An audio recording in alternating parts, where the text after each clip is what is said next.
오늘 아침 우리 같이 묵상하면서 은혜 나누실 하나님의 말씀은 신약성경 요한3서 1장 8절 말씀입니다.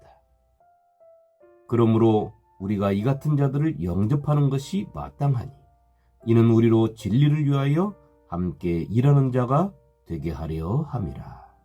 아멘.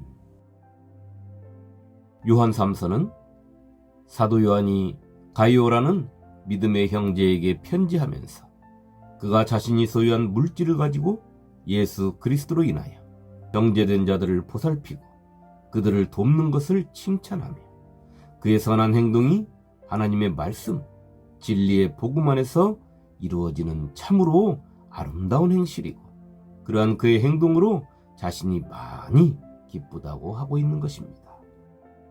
또한 많은 이들의 입이 그의 선한 일을 증거하고 그의 선한 일로 인하여 자신들이 세상에 나아가 이방인들에게 복음을 증거하는데 큰 힘이 된다는 것을 교회 앞에 증언하기도 한 것입니다. 그러니 그 소리를 듣는 사도 요한이 얼마나 가슴 벅차고 복음의 씨를 뿌린 것에 대하여 하나님께 감사하지 않을 수 없는 것입니다. 그리고 사도 요한은 가이오에게 당부했습니다. 이러한 아름다운 일, 진리를 위하여 함께 일하는 자의 본분을 다하라고 말입니다. 성도 여러분, 오늘 우리가 읽은 말씀에서 사도 요한은 우리에게 진리를 위하여 함께 일하는 자가 되기를 소망하고 있습니다. 진리를 위하여 함께 일하는 자, 이 얼마나 아름다운 말입니까?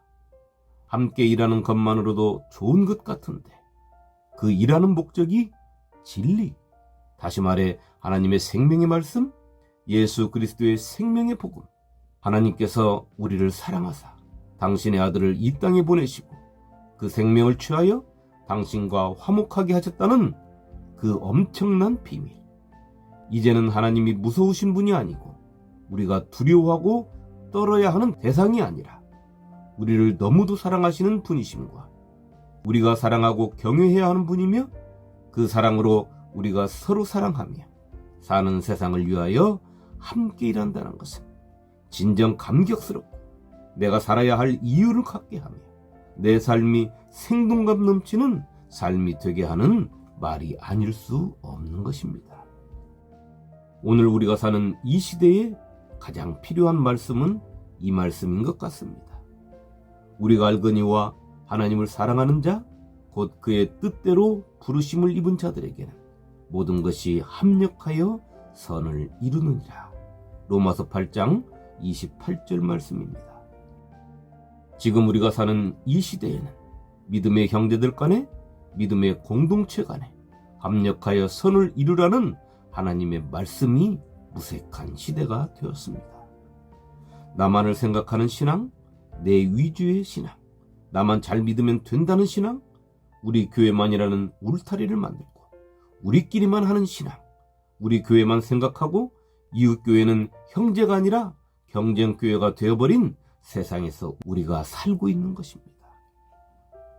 교회를 찾는 사람들도 작은 교회나 성도가 몇 명 되지 않는 교회는 가지 않으려 하고 교회에 나가기 전부터 헌금에 민감하고 또 작은 교회에 나가면 교회에 필요한 것들을 준비해야 하니까 물질이 많이 필요할 것 같아 부담스럽고 또 예배에 한번 빠지면 금방 표시가 나서 그것도 부담스럽고 이런저런 이유로 하여 작은 교회, 미자립 교회는 세월이 흘러도 작은 교회요 미자립 교회가 되고 큰 교회는 갈수록 커져가는 참 아름답지 못한 현상을 지금 우리는 보고 겪고 있으며 문제로 품고 있는 것입니다. 합력하여 선을 이루라. 이 말씀은 분명 하나님의 말씀인데 이 말씀이 교회에서 배척을 당하고 성도들 사이에서 배척을 당하는 것은 왜 그럴까요? 그것은 합력하여 선을 이루라고 목청껏 외쳐대는 목사가 자기 교회 외에는 별 관심을 두지 않고 외치기 때문입니다. 합력하여 선을 이루라는 말씀을 듣는 성도도 자신 외에는 별 관심이 없기 때문에 하나님의 생명의 말씀이 목사에게도 성도에게도 죽은 말씀이 되는 것입니다. 그렇다면 이런 현상을 해결하는 길이 어디에 있을까요? 그 해답을 두 가지로 생각해 볼 수 있습니다. 하나는 하나님을 사랑하는 마음을 회복해야 하는 것입니다. 무슨 뚱딴지 같은 소리냐고요? 내가 우리 교회가 얼마나 하나님을 사랑하는데 그런 소리를 하냐고 하십니까? 그렇다면 합력하여 선을 이루는 아름다운 열매를 내보이시기 바랍니다. 하나님을 사랑한다면 다른 형제를 향하여 빗장을 걸어 잠글 수가 없는 것입니다. 하나님을 사랑한다면 다른 교회를 향하여 높은 담을 칠 수가 없는 것입니다. 진정 하나님을 사랑하는 교회, 성도라면 하나님의 사랑으로 그저 빗장도 담도 활짝 열어 놓아야 하는 것입니다. 다른 하나는 하나님의 뜻을 회복하는 것입니다. 지금 이 시대는 하나님의 뜻보다 내 뜻이 앞설 때가 너무도 많습니다. 지금 이 시대는 교회, 당회의 뜻이 하나님의 뜻보다도 앞설 때가 너무도 많이 있습니다. 지금 이 시대는 하나님의 말씀도 두렵지 않고 하나님의 뜻은 안중에도 없는 시대가 되었습니다. 그렇기에 성도도 교회도 합력하여 선을 이루는데 초점을 맞추지 않고 있는 것입니다. 성도 여러분, 오랜만에 단비 같은 소식을 들었습니다. 서울의 강남에 있는 모 대형 교회에서 그 교회를 맡고 계시는 목사님을 중심으로 대형 교회를 해체하여 재정을 분리하고 많은 소교회들을 만들어 지역에 필요한 교회로 거듭나겠다는 것입니다. 교회의 교육관으로 사용하던 건물도 사회에 환원하겠다는 참으로 오랜만에 하나님 기뻐하시는 향기나는 소식을 접했습니다. 그 목사님도 처음 시작을 교회 건물 없이 강당을 빌려서 했고 사람들이 많이 몰려와 나중에는 등록을 받지 않았다고 했습니다. 그리고 교회가 나서서 미자립 교회를 성심성의껏 돕고 또한 목사님이 사비를 들여서 좋은 일들을 많이 했다고 하는 아름다운 소식을 접하고 참 기쁘고 감사하고 감동을 느꼈습니다. 꼭 오늘 말씀의 사도 요한의 기쁨처럼 말입니다. 이 일을 계기로 우리나라의 다른 큰 교회 목사님들과 그 교회를 이끄는 믿음의 형제들도 이 아름다운 모습을 본받는 계기가 되기를 꿈꿔봅니다.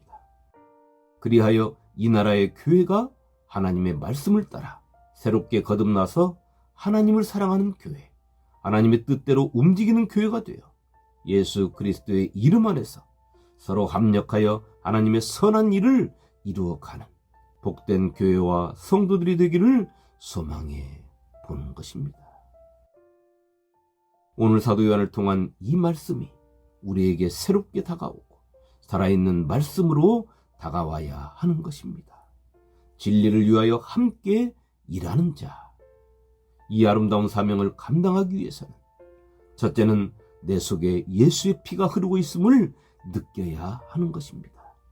내 속에 예수의 피가 흐른다는 것을 느끼지 못하는 것은 다른 형제 속에서 예수의 피가 흐르고 있음을 발견할 수 없는 것입니다. 그런 사람은 절대로 진리를 위하여 다른 사람과 함께 일할 수 없는 것입니다. 그것은 그 사람의 속에 성령의 역사가 없기 때문입니다. 성령은 우리에게 항상 주님을 생각나게 하고 주님이 가신 길을 조명해 주는 것입니다. 그렇게 성령이 충만한 사람은 진리를 위하여 함께 일할 수밖에 없는 것입니다. 나보다 먼저 성령께서 나를 통해 역사하시기 때문입니다. 보혜사 곧 아버지께서 내 이름으로 보내실 성령, 그가 너희에게 모든 것을 가르치고 내가 너희에게 말한 모든 것을 생각나게 하리라. 요한복음 14장 26절 말씀입니다. 둘째는 예수의 피를 나눈 형제 속에서 예수님을 발견해야 하는 것입니다. 이것은 곧 예수 안에서 한 형제임을 인정하는 것입니다. 우리의 신앙 중에서 가장 큰 병폐는 다른 사람의 신앙을 인정하지 않으려는 것입니다. 이 믿음은 내 신앙에 많은 걸림돌을 가져다 주는 것입니다. 내 믿음이 성숙되지 못하도록 많은 장애물 역할을 하는 것이지요. 그래서 항상 나는 의로운 편에 서 있고 다른 사람들은 의롭지 못한 편에 세워놓고 정죄하고 비판하고 험담을 일삼게 되는 것입니다. 이런 신앙의 자세로 어떻게 진리를 위하여 함께 일할 수 있겠습니까? 이런 신앙은 형제의 마음에 원망의 씨를 뿌리는 것입니다. 그렇게 우리 주님께서는 이런 신앙을 산상수훈에서 이미 경계하신 것입니다. 그러므로 예물을 제단에 드리려다가 거기서 내 형제에게 원망 들을 만한 일이 있는 것이 생각나거든 예물을 제단 앞에 두고 먼저 가서 형제와 화목하고 그 후에 와서 예물을 드리라. 마태복음 5장 23절로 24절 말씀입니다. 셋째는 형제에게 겸손한 마음과 낮은 자세를 가져야 합니다. 겸손한 마음과 낮은 자세는 곧 주님의 마음을 품는 것이며 주님의 삶을 본받는 것입니다. 이 마음과 자세는 내 믿음의 상급을 땅에서 얻고자 하는 것이 아니라 하나님 아버지께 두었음을 말하는 것입니다. 이런 마음을 품고 사는 사람은 하나님의 공의로움을 품고 있습니다. 하나님의 사랑을 품고 있는 것입니다. 진리를 위하여 함께 일하는 사람들, 다시 말해 하나님의 일, 생명을 살리고 영혼을 살리는 일을 함께 하는 사람들에게는 반드시 하나님의 공의의 잣대가 있어야 하는 것입니다. 하나님의 공의가 없이 하나님의 일을 하다 보면 인간적인 생각과 감정이 지배하게 되는 것입니다. 그것은 하나님께서 기뻐하시는 것이 아니라 사탄을 기쁘게 하는 것입니다. 겸손하고 낮아짐은 땅의 것을 얻기 위함이 아닙니다. 하늘의 것을 얻기 위함인 것이지요. 그렇기에 하나님의 공의가 있어야 하며 더불어 하나님의 사랑이 함께해야 하는 것입니다. 하나님의 공의만 있고 하나님의 사랑이 빠져버린다면 그곳에는 어느새 하나님의 공의를 앞세운 법만 따지게 되는 것이 되기 때문입니다.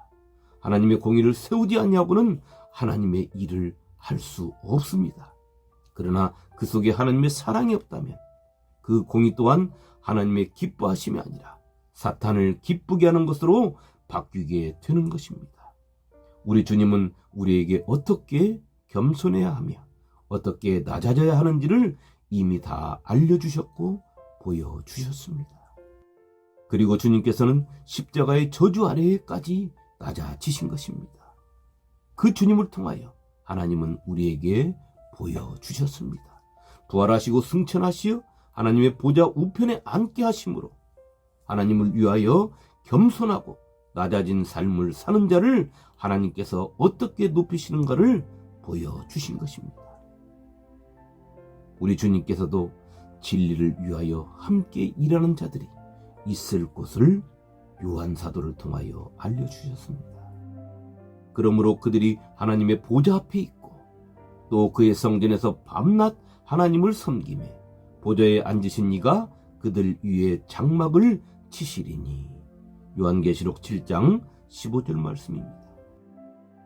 오늘 하루 우리가 있어야 할 곳이 어디인지를 정확하게 알고 이 땅에 미련이 남아 수도 없이 고개를 돌려 뒤를 돌아보는 미련한 자의 삶을 사는 내가 아니라 예수 그리스도 안에서 진리를 위하여 함께 했으며 힘쓰고 땀 흘리며 같이 기도하는 하나님의 장막 안에서 살 자로서의 삶을 살아가는 복된 성도의 삶이 되시기를 주님의 이름으로 축원합니다.